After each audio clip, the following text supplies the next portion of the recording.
Minnesota Vikings have done a lot for wayward son, third-year cornerback Holton Hill. First off, so they took a chance on him as a UDFA. He was a mid-round talent, but fell in the draft and went undrafted.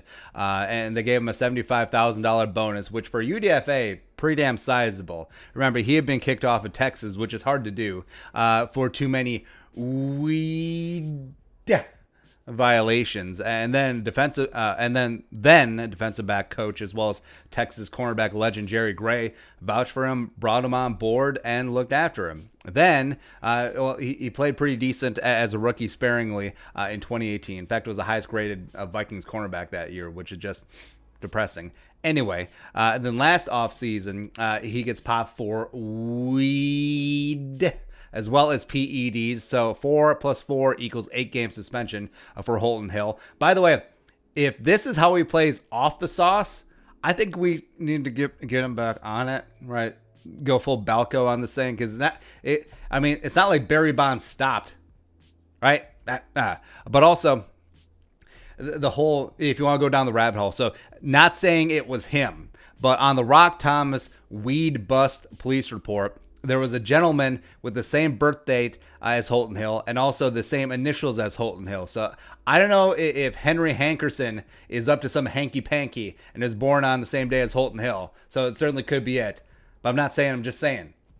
And through all of this, the Vikings have stuck beside him. Like, they didn't need to take a chance on him at UDFA, as a UDFA. And they could have cut his ass after the 8-game suspension, like they did with Rock Thomas. Of course, Rock Thomas's thing was much more serious, but nah.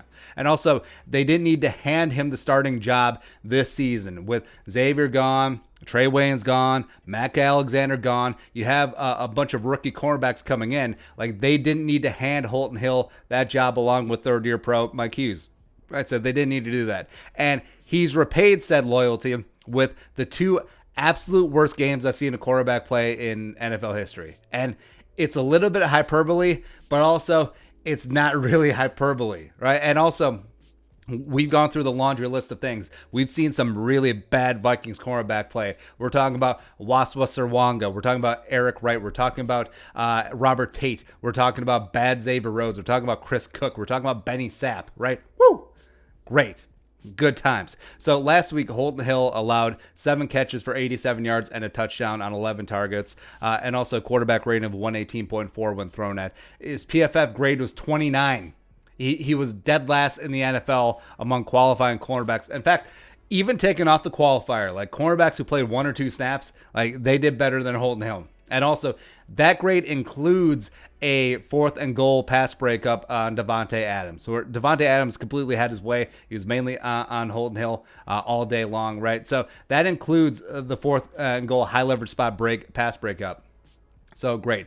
Sunday Colts game wasn't great either, right? So 38.8 PFF pass coverage grade, gave up 57 yards receiving on 4 targets, and also 118.8 quarterback rating when thrown at. So was not great, any great shakes as well. Was a liability out there. Everyone had their problems. Mike Hughes wasn't great either. Jeff Gladney had his baptism by fire.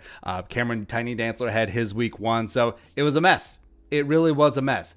And also, honestly, at this point, Holton Hill needs to be off the field, right? So you entrusted him you gave him so much, 17 million chances here, and he's supposed to be the leader. He is one of the elder statesmen in that cornerback room. He's supposed to lead. Hey, young guys. Hey, young bucks, watch this. This is how you play cornerback in the NFL. And then he has 2 games like that.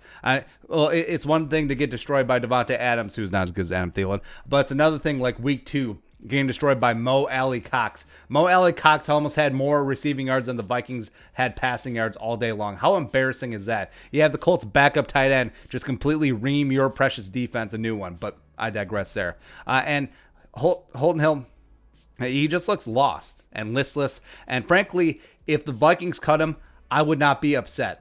I really wouldn't, because you would have invested nothing in him. He's on a UDFA contract, 3-year deal, and it would shake up that locker room. It would show, hey, you ain't safe.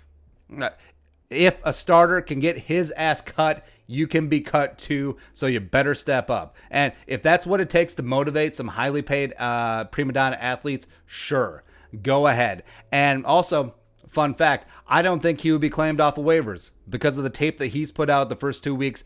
Even if a team liked him in the 2018 process, they want to pick him up as a UDFA. They look at him as like, oh, the tape from those 2 games, as well as the weed and PED suspension, pass. So I think Holton Hill would pretty clearly get through waivers. You could put him onto the practice squad, and then you could do practice squad things to him. Like he's getting $12,000 a week, make it park by the dumpster. Well, that was at Winter Park. I don't know if they still do that at TCO. But then humble him, right? Or hell, don't even pick him back up. Who would really care at this point? Who would? Give all the playing time to Jeff Gladney and Cameron Tiny Dancer when he gets back. Hell, put Harrison Hand out there. How much worse can he be, right? Or Chris Boyd, the 7th rounder from last season, who actually showed a little bit of promise. Put him out there. Bring back Neville Clark. Switch Nate Metters back to cornerback. I do not care at this point. So, yeah, Holton Hill has been given every single opportunity by the Vikings, and then he repays them with that.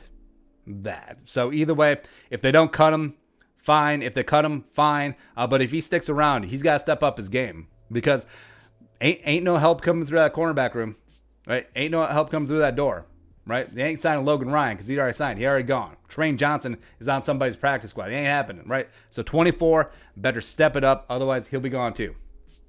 Bring it. All right, so your thoughts. Holton Hill, cut him? Let us know in the comment section below. Subscribe for daily Vikings takes. Want to support that work? Pull something in the Venmo. But until next time, Skull Production Value.